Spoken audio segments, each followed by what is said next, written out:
Comentario de Nehemías capítulo 5. Dios trae justicia, unidad y restauración. 1. Hubo gran clamor. No se sabe con exactitud cuándo ocurrieron algunos de los sucesos descritos en este capítulo. Todos no pueden haberse realizado durante la construcción del muro, pues el versículo 14 presenta el registro hasta el final de los 12 años de gobierno de Nehemías. A lo sumo podría decirse que lo relatado en los versículos 1 al 13 ocurrió durante el lapso de la construcción del muro. Es verdad que el trabajo sin remuneración en el muro alejaba a muchos de las ocupaciones con que se ganaban la vida. Por otra parte, el trabajo se terminó en tan corto tiempo que no podría haber ocasionado graves problemas económicos, especialmente de la clase que aquí se describe. En el relato no se indica que esas dificultades estuvieran relacionadas con la obra de reconstrucción. Los perjuicios tenían raíces mucho más profundas y habían ido en aumento durante mucho tiempo, pero hicieron crisis durante la construcción del muro. Ver Profetas y Reyes, página 477. En los versículos 14 al 19, Nehemías relata su propia actuación mientras fue gobernador de Judea. Ver Primera de Samuel 12, 3 al 5. El clamor era angustioso. Los demandantes eran los pobres del pueblo y los acusados eran sus hermanos más pudientes. Ver Segunda de Reyes 24:14. 2. Somos muchos. Los que tenían familias numerosas fueron los primeros en quejarse. Contrariamente a lo que generalmente se creía, la numerosa prole no les resultaba una bendición, sino una carga y causa de honda perplejidad. 3. Para comprar grano. Quizás sea correcta la traducción de la Septuaginta, danos pues grano. No era que desearan un regalo, sino un reajuste de la situación económica causante de su mal. A causa del hambre. Algunos pedían ayuda porque un hambre anterior los había obligado a hipotecar sus campos, casas y viñas. Los demandantes pertenecían pues a una clase que una vez había poseído muchos bienes y que vivía fuera de la ciudad. La situación es similar a la que se describe en Isaías 5, 8. No era nada nuevo que los ricos acapararan la tierra. 4. Tributo del rey. Como de otras provincias persas, se exigía de Judea que anualmente pagara a la tesorería persa un tributo, parte en dinero y parte en especie. En años comunes, ese tributo puede no haber parecido opresivo, pero en años malos, la llegada del cobrador de impuestos con frecuencia anunciaba gran miseria. A fin de pagar los impuestos, había que endeudarse, sin esperanza de que esa deuda se pudiera pagar. 5. Nuestra carne. Los pobres eran seres humanos como sus hermanos más ricos y tenían las mismas necesidades que ellos. Sus hijos les eran tan caros como los hijos de los ricos lo eran para sus padres. Había quienes se quejaban porque no podían alimentar a su numerosa familia, unos por haber hipotecado su propiedad por causa del hambre, otros por haber tenido que pedir dinero prestado a fin de pagar sus impuestos. Estaban además los que habían caído en manos de prestamistas usureros. Esta gente sufría no por la opresión de tiranos extranjeros, sino por las extorsiones de sus hermanos. Algunas de nuestras hijas. Los padres estaban autorizados legalmente para vender sus hijas. Éxodo 21, 7. Muchos de los repatriados habían escapado del cautiverio babilónico, solo para ser esclavizados por sus hermanos, y esto les parecía más intolerable que aquello. En Babilonia las familias se habían mantenido unidas, pero ahora los hijos eran arrebatados de sus padres para convertirlos en esclavos de otros judíos. 6. Y me enojé. Al parecer no se había violado la letra de la ley, salvo en el cobro de interés, versículo 11, de lo cual no se había quejado la gente. Los hombres podían vender a sus hijas. Éxodo 21, 7. El servicio de esclavos varones estaba limitado a 6 años. Ver comentario de Éxodo 21, 2, y si el año del jubileo comenzaba antes del fin del 6º año, automáticamente quedaban en libertad. Levítico 25, 10. Ver comentario de Deuteronomio 15, 12. También se permitía vender propiedades. Levítico 25, 14 al 16, pero esa venta no podía ser permanente. Versículo 10, 13. Sin embargo, los ricos habían transgredido la ley, en espíritu sino en letra.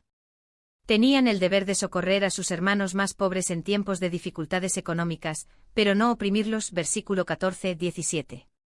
Nehemías, sus parientes cercanos y sus seguidores habían ayudado a los pobres hasta donde habían podido. Nehemías 5, 10, 15. Pero los ricos habían usufructuado todo lo posible a expensas de sus compatriotas.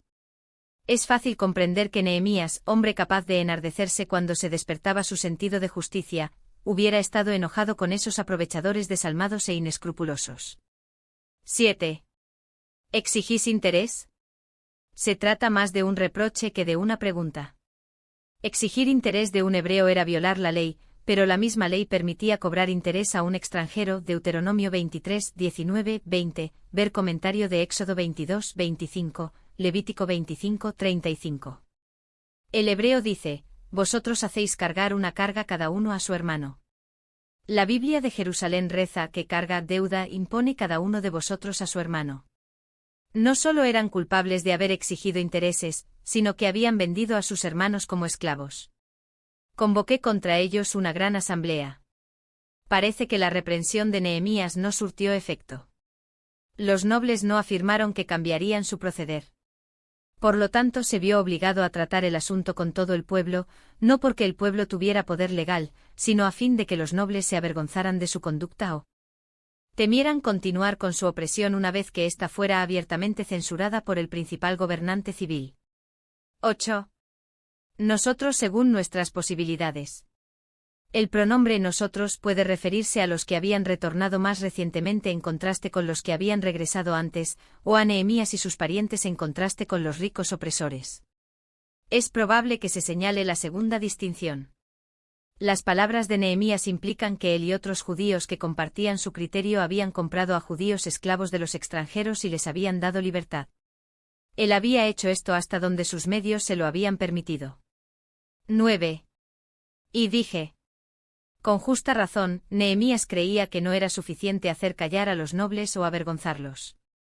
Debía también persuadirlos para que cambiaran su proceder. 10. Les hemos prestado dinero. Literalmente les estamos prestando. La ley exigía que los ricos prestasen a los pobres, Deuteronomio 15, 7 al 11 sin exigir interés, ver comentario de Éxodo 22, 25. Nehemías había cumplido con ambas disposiciones, y ahora invitaba a otros para que hicieran lo mismo. Prestar era una virtud, exigir interés era un vicio en el que habían incurrido los ricos al aprovecharse de los pobres, ver comentario de Nehemías 5, 11. Quitémosles ahora este gravamen. Se ha entendido de diversos modos esta frase. La Biblia de Jerusalén dice: condenemos estas deudas, refiriéndose a los préstamos mencionados en la primera parte del versículo. Otros consideran que el gravamen, o la carga, era la venta de los hermanos como esclavos y eso era lo que debía dejar de hacerse. 11. Les devolváis. Después de censurar la opresión y de explicar el principio implicado, Nehemías presentó una vigorosa exhortación para que actuaran. Pidió a los que retenían como prenda las propiedades de sus hermanos más pobres, que las devolvieran a sus dueños sin demora, ver Profetas y Reyes, página 480. La centésima. Es probable que la centésima, cobrada como interés, fuera un pago mensual, como la centésima romana del tiempo de Cicerón. 1% mensual no era un interés elevado, si se lo compara con lo que generalmente se pagaba en el antiguo Cercano Oriente. En Babilonia y Asiria el interés era comúnmente del 20 al 25% para la plata y del 33% para los cereales. Textos mesopotámicos del siglo VII a.C. descubiertos en Gozán, Tel Elaf, hablan de un interés anual del 50% para la plata y de 100% para los cereales en esa localidad. Los únicos registros egipcios conocidos indican que durante el período de los Ptolomeos, siglos III al I a.C., en Egipto el interés era de 12 a 24%. Sin embargo, los pobres de Judea deben haberse sentido oprimidos por la carga del interés, aunque ese 12% anual no puede considerarse como exorbitante en comparación con las tasas de otros países. 12. Lo devolveremos. La elocuente exhortación de Nehemías, su reafirmación de los principios de la ley mosaica y su propio digno ejemplo ganaron la batalla. Todos los nobles concordaron en devolver el interés ya cobrado, en no exigir más interés y en prestar a sus hermanos más pobres según lo establecía la ley, y también en devolver las casas y propiedades perdidas por ellos, las cuales deben haber representado una gran suma, y que, según la letra de la ley, podrían haber quedado en su poder hasta el año del jubileo. Les hice jurar. Ver comentario de Esdras 10, 5. Cuando hubieron consentido, Nehemías llamó a los sacerdotes y exigió que los acreedores juraran respetar su acuerdo. Nehemías consiguió la presencia de los sacerdotes, en parte para dar solemnidad al juramento, como si lo hubieran prestado delante del Señor, y en parte para dar validez legal a la declaración, por si había necesidad de tomar una acción judicial. 13. Sacudí mi vestido. Para hacer notar que esta promesa era obligatoria, Nehemías realizó un acto simbólico. Consistió en levantar su vestimenta como para llevar algo en sus pliegues y luego sacudirla mientras pronunciaba la maldición del versículo 13. Entre las naciones de la antigüedad había pocas cosas más temidas que caer bajo una maldición. Del mismo modo, las maldiciones de Deuteronomio 28, 16 al 44 tenían el propósito de impresionar a los que pudieran sentirse tentados a violar la ley. Las maldiciones inscritas sobre la entrada de las tumbas de los reyes de Asiria y Persia tenían el fin de amedrentar a los presuntos ladrones. Así también se protegían los tratados en la antigüedad para que no se los violara. La maldición de Nehemías resulta extraña, pero su propósito es claro. 14. Me mandó el rey. Aquí por primera vez Nehemías afirma claramente que su autorización para regresar y reconstruir el muro de Jerusalén había estado acompañada por su designación como gobernador de la provincia de Judea. Es posible que poco después se hiciera cargo de esa responsabilidad. Los 12 años de su gobierno no comenzaron antes de Nisán del año 20 de Artajerjes, capítulo 2, 1, es decir, no antes del 2 de abril de 444 a.C. Terminaron en el año 32 del reinado de Artajerjes, año que según el calendario de Nehemías, ver página 113, tal vez comenzó el 25 de septiembre de y terminó el 13 de octubre de 432 a.C. Durante este año fue llamado otra vez a la corte de Artajerjes, capítulo 13, 6, y quizá fue entonces cuando escribió el relato del capítulo 5, 14 al 19, tal vez también los versículos 1 al 13, y posiblemente otras partes del libro. El pan del gobernador. Durante todo el periodo de su gobierno no había reclamado para sí los impuestos que un gobernador tenía derecho de recibir de sus súbditos. Había pagado todos sus gastos personales. Por hermanos debe entenderse toda la corte así como su propia familia. 15. Los primeros gobernadores. De todos ellos, solo se conoce a Zorobabel. No hay certeza de que Esdras hubiera sido designado como gobernador o de que hubiera actuado como enviado especial. Quizá Nehemías se refería a diversos gobernadores que sin duda habían regido a Judea durante los 50 o 60 años transcurridos entre Zorobabel y la llegada de Esdras. Abrumaron. Grababan al pueblo Biblia de Jerusalén. Más. El hebreo dice literalmente, y tomaron de ellos en pan y vino después 40 siclos de plata. La Vulgata dice que tomaron diariamente, idea que se refleja claramente en la Biblia de Jerusalén. La mayoría de los comentadores aceptan esta interpretación y llegan a la conclusión de que los gastos del séquito de Nehemías ascendían a 40 siclos diarios, 334,8 gramos si se trata del siclo liviano, y no que se exigía que cada persona pagara 40 siclos por año. Sus criados se enseñoreaban. En esos tiempos era común que los servidores domésticos y los funcionarios subalternos de la corte se aprovecharan de su cargo para exigir grandes sumas de los que venían en busca de favores oficiales. Algunas veces los eunucos del rey y otros funcionarios se transformaban en tiranos temibles. Amán en tiempo de Jerjes, Sejano en tiempo de Tiberio, y Narciso en los días de Claudio son ejemplos clásicos de esta práctica. 16. Restauré.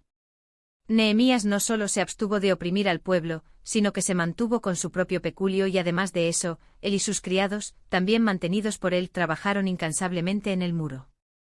Fue notable la forma en que trabajaron Nehemías y sus siervos, capítulo 4, 10, 13, 15, 17. No compramos heredad. Esto podría entenderse como que Nehemías no había tomado ninguna tierra en prenda de alguna deuda, como lo habían hecho los nobles, versículo 3, 11, o que no había adquirido propiedad alguna durante su gobierno.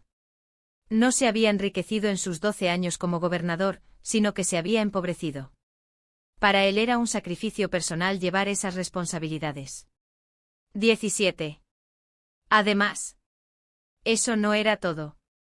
Nehemías no solo había pagado sus propios gastos, sino que había demostrado la hospitalidad que se esperaba de un gobernador y había alimentado diariamente a los 150 jefes de familia del pueblo que vivía en Jerusalén, capítulo 11, 1. Además de esos invitados regulares, Nehemías también servía en su mesa a los judíos que llegaban desde las aldeas de Judea y de naciones vecinas para atender sus negocios en Jerusalén. Nehemías debe haber tenido una fortuna considerable para vivir 12 años en Jerusalén en la forma que aquí se describe. Los documentos comerciales de Murasu e hijos, hallados en Nippur, ver página 67, confirman que algunos de los judíos residentes en Babilonia habían llegado a ser muy ricos. 18. Aves.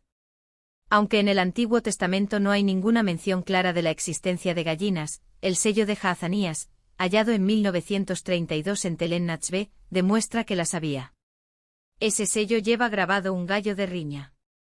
En Egipto, la primera referencia a gallinas proviene del tiempo de Tutmosis III, del siglo XV a.C., cuando fueron llevadas al país del Nilo desde Siria. El término aves también puede comprender palomas y gansos. Pan del gobernador. Ver comentario de versículo 14. 19. Acuérdate de mí. Nehemías termina con una plegaria típicamente suya, capítulos 6, 14, 13, 22, 31. Comentario de Nehemías capítulo 5.